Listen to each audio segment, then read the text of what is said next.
Kalau hidup kurang yakin ke Allah, pasti bersandarnya ke makhluk. Itu sumbernya.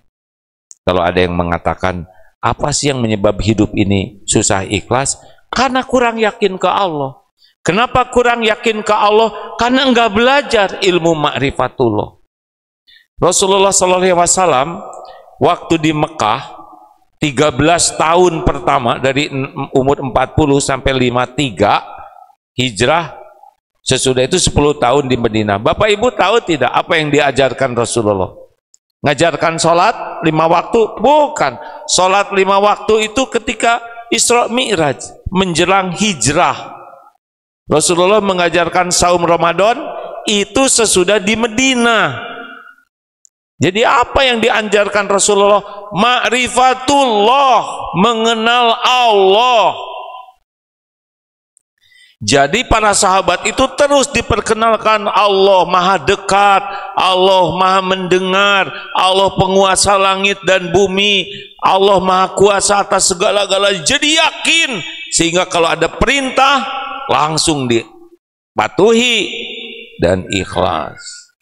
Nah, kita yang kurangnya ini belajar ikhlasnya, belajar ma'rifatullahnya. Jadi sholat aja bisa berantem tuh Pak, basmalah aja bisa berantem, itu luar biasa itu. Marah kepada yang kurang keras, marah gimana? Sholawat aja bisa perang itu Pak. Kenapa? Perbedaan pendapat ada, dari dulu juga para ulama ada, tapi ya nggak usah pakai benci-bencian gitu. Masa dakwah benci ke saudaranya sendiri? Sedangkan yang ini memang dapat ilmunya ini. Kalau mau ya sampaikan aja ilmu kita, nggak usah pakai marah-marah, betul tidak? Yang punya surga kan Allah. Boleh jadi ini dapat ilmu yang menurut kita kurang pas, tapi beliau mengamalkan dengan ikhlas karena taunya cuman itu. Sedang kita tahu penuh kebencian, marah-marah, menghakimi orang, bisa jadi ini lebih dicintai Allah. Lah Allah ngasihnya cuman baru segitu, betul tidak? Halo. Jadi apa penyebab utama kita kurang ikhlas? Cik atuh berani menjawab hadirin, kurang yakin ke Allah. Kalau nyebut kurang iman agak kurang enak ya. Kurang yakin kan artinya sama itu ya. Kurang yakin ke Allahnya. Kenapa kurang yakin? Karena tidak belajar sungguh-sungguh ilmu ma'rifatullah. Jadi mau bulak-balik bekok bagaimana gitu ya. Kalau enggak pernah belajar ilmu tauhid susah Pak. Ini ya, satu ayat Al-Hadid ayat 4. Wa huwa ma'akum aynama kuntum wallahu bima ta'maluna basyir.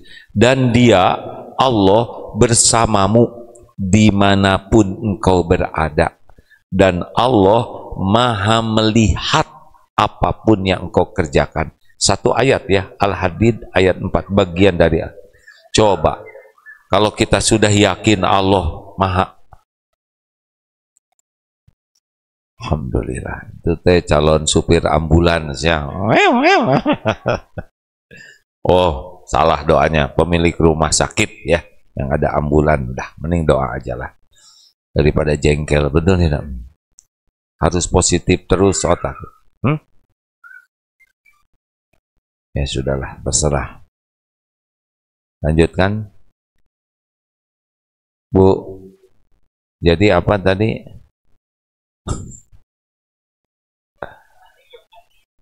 Al-Hadid ayat 4. Jadi Allah sekarang ada enggak? Melihat kita tidak? Mendengarkan? Bayangkan kalau orang sudah selalu merasa dilihat, didengarkan Allah. Atau surat Ali Imran ayat 5. Innallaha la yakhfa alaihi syai'un fil ardi wala fis sama. Sesungguhnya bagi Allah tidak ada yang tersembunyi di bumi maupun di langit. Coba itu, 2 ayat ini aja udah beres tuh. Kalau yakin 2 ayat ini saja, ada nggak yang tersembunyi dari Allah? Gak ada. Ibu cemburu sama suami, tinggal sholat 2 rakaat. Wahai Allah, Engkau tahu saya lagi cemburu, gak enak begini ya Rob. Engkau tahu suami saya di mana, titip ya Allah. Tidak ada yang tersembunyi darimu. Pergi kemanapun Engkau maha tahu. Engkau maha tahu lirikan mata suamiku ya Rob. Engkau tahu hatinya. Hanya Engkau yang kuasa melindunginya. Tolong ya Rob. Engkau maha tahu suami saya kurang iman, kurang ilmu, aslinya sih kurang ajar, tapi saya nggak berani ngomong gitu.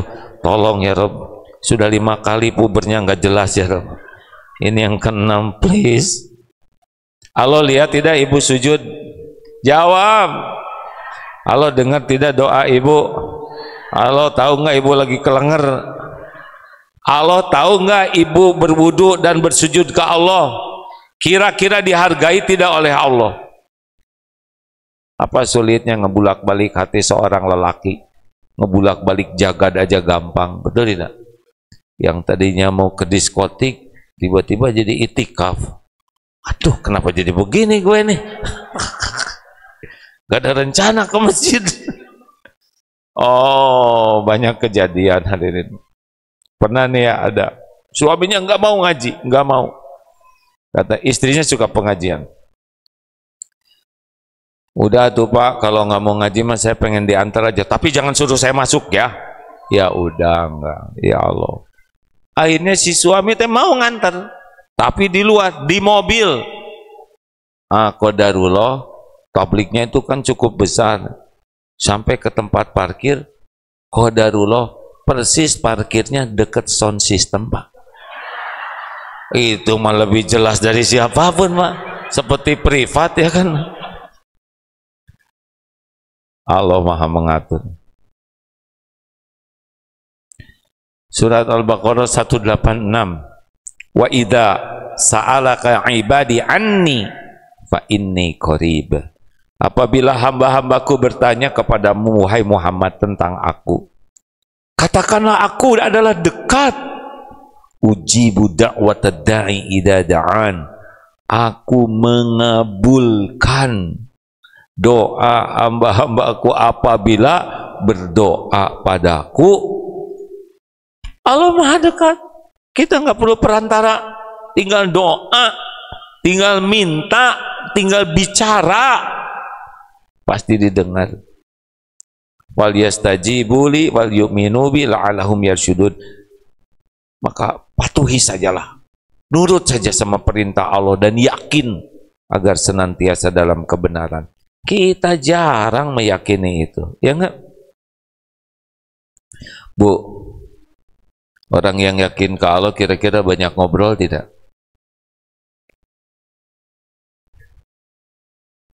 Jawab.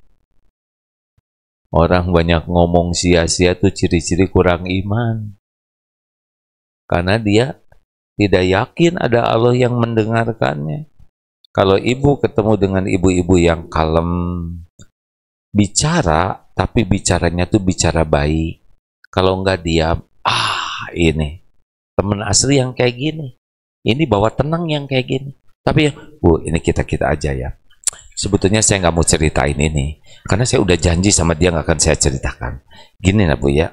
Udah. Ini sumber petaka. Kita jadi kepikiran. Nah, ini kita-kita aja ya Bu ya. Kalau udah ngomong kayak gitu, nanti dia ketemu orang lain, kita yang diceritain. Kalau orang suka cerita kejelekan orang lain ke kita, itu artinya kejelekan kita pun bakal diceritakan sama dia ke orang lain. Kalau ibu-ibu yang bener tuh nggak ngomongin orang, langsung mikir, baru saya selesai ngomongin itu. Makanya masalah kita itu kurang iman. Walaupun rajin ke pengajian, tapi kalau enggak serius meningkatkan keyakinan ke Allah, yang banyak berubah tuh cuma seragam. Dan sambil seragam juga gini-gini amat seragamnya ngomong itu. Halo? Makanya mau belajar ikhlas itu tidak cukup belajar teori, tapi harus belajar ma'rifatullah. Ilmu ikhlas bisa dipelajari, Pak, tapi kalau enggak belajar yakin ke Allah, enggak bisa. Nah, yang kedua, kalau ingin ikhlas, sesudah belajar terus ilmu yakin ke Allah, yang kedua kuncinya adalah mujahadah, Pak. Jadi Allah sudah berjanji, Al-Ankabut 69, walladzina jahadu fina lanahdiyannahum subulana, dan orang-orang yang bersungguh-sungguh mengamalkan ilmu, bersungguh-sungguh mengendalikan nafsu, mencari keridhaan Allah, Allah benar-benar lah di sana tuh harfu taukid ya, benar-benar akan menunjukkan jalan-jalannya.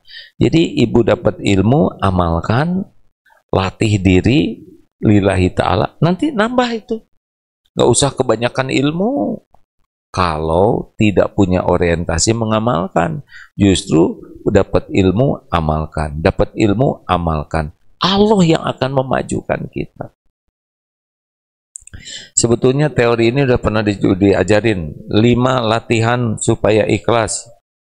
Mau? Ini dulu pernah disampaikan, boro-boro dulu katanya. Pengajian tadi pagi aja udah lupa. 1, latihannya ya, mujahadahnya, coba memperbanyak amalan yang rahasia.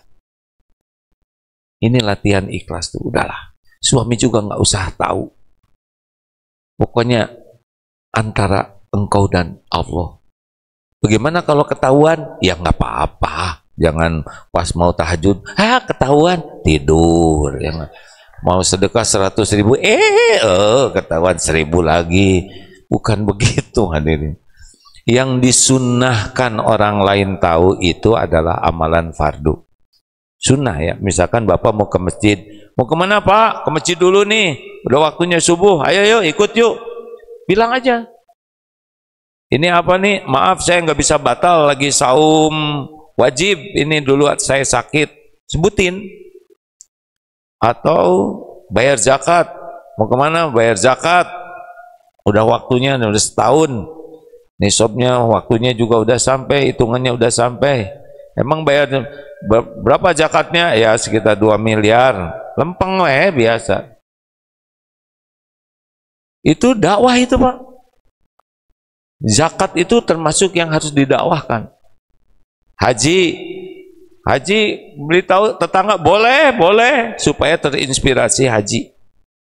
Tapi kalau yang sunnah, tahajud, duha, sedekah sunnah, umroh, itu mah orang lain nggak tahu juga, nggak ada masalah ya. Nggak usah dihitung, ini umroh saya yang kelima, 5-5-nya belum tentu diterima, tahu ya, udah nggak usah ya. Ada tawaf sunnah nih, kemarin lagi haji 52 derajat duhur tawaf Pak, hitamnya belum hilang, capeknya belum hilang, pahalanya udah hilang. Alhamdulillah, barusan saya tawaf yang ke-9 kalinya, nggak ada yang nanya ya. Mau ngapain juga dikasih tahu ke orang ya kan, nyium hajar aswad, apalagi dia salah ya, rukun yamani yang dia cium jadi lebih sepi, ngaku-ngaku dosa itu. Kalau takdirnya nyium hajar aswad, ya udahlah, nggak usah segala diceritain terus sampai orang bosan. Pasti hajar aswad nih, pasti ngomong hajar aswad aja terus, nggak boleh. Padahal mau nyiumnya aja kerudung kebuka, nyikut orang, wah itu sunnah mencium tuh ya. Tapi kalau sampai aurat kebuka, nyikut orang, ngejenggut orang, itu kan jadi dosa, betul tidak? Udah itu bangga, tadi udah saya tengkas tuh 2 tuh, walah, dah perbanyak rahasia. Saya sedekah 1 juta terang-terangan boleh, tapi yang 5 juta diam-diam ya, jangan sampai yang terang-terangan 1 juta, yang diam-diam 5.000, yang diam-diam yang lebih banyak. Tahajud gimana ya sembunyi-sembunyilah. Kalau suami saya lihat gimana, ya nggak apa-apa, jangan acting ya. Makanya yang kedua, ciri orang ikhlas itu ada orang, tidak ada orang sama. Kalau orang kurang ikhlas beda. Lagi doa nih ya, tahajud, terus suami bangun, ya Allah, tadi mah nggak gitu. Nah, berarti ini acting. Padahal nggak sedih, tapi dibuat dramatis. Ini kan air mata ada bekas nguap ya, nggak dilap ya nggak? Supaya kelihatan getir. Apa-apaan? Allah tahu ini acting, nggak boleh. Ada tuh bapak-bapak di sebuah kantor, bosnya datang dari luar kota, duhun, sholat, dia langsung merapat di samping bos, padahal tidak sempat wudhu. Ini benar-benar demi makhluk. Ada orang, nggak ada orang, sama. Allah yang menilai, benar. Ada orang bagus, nggak ada orang bagus. Kalau ada orang bagus, nggak ada orang nggak bagus, itu ciri-ciri kurang ikhlas. 3, latihan. Jangan gini-gini. Jangan ingin dipuji, jangan takut dicaci. Ulangi.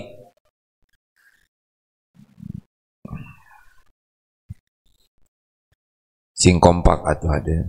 Ulangi. Jangan ingin dipuji. Tapi fitrah kita pengen dipuji ya. Tinggal pengen dipuji siapa? Pengen dipuji orang, pengen dipuji Allah. Kalau dipuji orang itu muji itu karena nggak tahu apa-apa. Karena kalau tahu dia nggak muji, betul tidak? Halo? Tapi repotnya kalau kita pengen dipuji orang, jatuhnya, dengerin nih Bu, Pak, kalau kita pengen dipuji orang, selain kita nggak akan bahagia, jadi galau, kita jadi sibuk dengan casing. Karena orang cuma tahu casing, betul tidak? Kalau orang pengen dipuji Allah, sibuknya dengan hati dan amal. Bu, ada nih seseorang yang hadir di ruangan ini, udah pernah dipuji rame-rame. Udah diam-diam. Udah gitu dicaci maki rame-rame. Biasa aja ngangguknya, apa nggak usah gitu-gitu. Jadi ini ceramah pakai rasa nih. Karena based on the true story. Kalau film ini bagus benar nih, karena ada rasanya. Demi Allah nih, pakai sumpah Pak, dipuji rame-rame, dihormati rame-rame, dikagumi rame-rame, jauh lebih bahaya, lebih merusak dibanding dicaci maki rame-rame. Demi Allah benar Pak. Kalau orang sudah dipuji dan merasakan enaknya nafsu dipuji, itu edik Pak. Nagih, pasti akan terus-terusan. Nah kalau orang muji kan pasti cuman casing, mati-matian ngebangun casing agar orang terus muji. Itu hidup capek, demi Allah pasti capek. Capek hadirin. Jadi orang yang pengen dipuji tuh capek luar biasa, takut hilang pujian itu, betul? Tapi kalau orang dicaci, dipuji lupa diri, dicaci sadar diri. Mana yang lebih penting? Coba ingat-ingat tuh zaman mama berapa tahun yang lalu deh. Nggak usah gitu ketawanya, biasa aja. Pernah datang ke Darut Tauhid antara 299 sampai 2007? Apa yang ada di Darut Tauhid? Hanya masjid sederhana, betul tidak? Pesantren nggak ada Bu. Orang berdatangan cuma pengen makhluk, lihat makhluk. Oh itu ya. Oh kok beda dengan di TV? Gitu aja.